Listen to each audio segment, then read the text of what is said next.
Dnes je deň svätej Lucie a ja som vám slúbila, že vám nahrám video rituálu, ako si pritiahnuť svojho priateľa.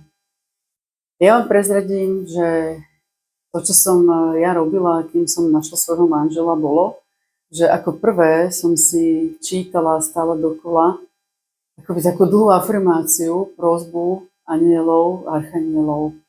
Takže je to z knihy Liečenie s anielmi od Doreen Virtue a ja vám to teraz prečítam a môžete si to potom rozprávať, alebo si to môžete aj napísať, aby sa to viac umocnilo.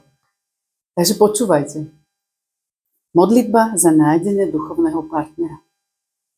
Drahý Boh, prosím Teba a anielov lásky o pomoc pri nájdení nádherného ľúbostného vzťahu s mojím duchovným partnerom.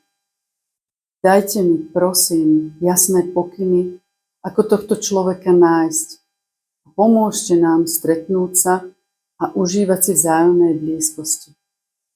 Žiadam vás o pomoc pri vytváraní takých okolností, ktoré mi tento nádherný vzťah čo najrýchlejšie zabezpečia.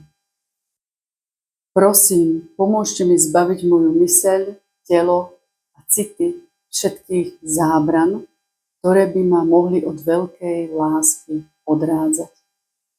Prosím, pomôžte mi počuť a následovať vaše božské vedenie, ktoré ma povedie k nájdeniu a k radosti zo vzťahu dvoch spriaznených duší. Viem, že ma môj náprotivok hľadá rovnako vrúcne, ako ja hľadám jeho. Obaja vás prosíme, aby ste nás zviedli dohromady a pomohli nám spoznať a prijať požehnanie nekonečnej lásky. Ďakujem. Prajem vám krásny deň svätej Lucie a držím takto palce, aby vám to vyšlo. Majte sa krásne. Všetko dobré. Ahojte.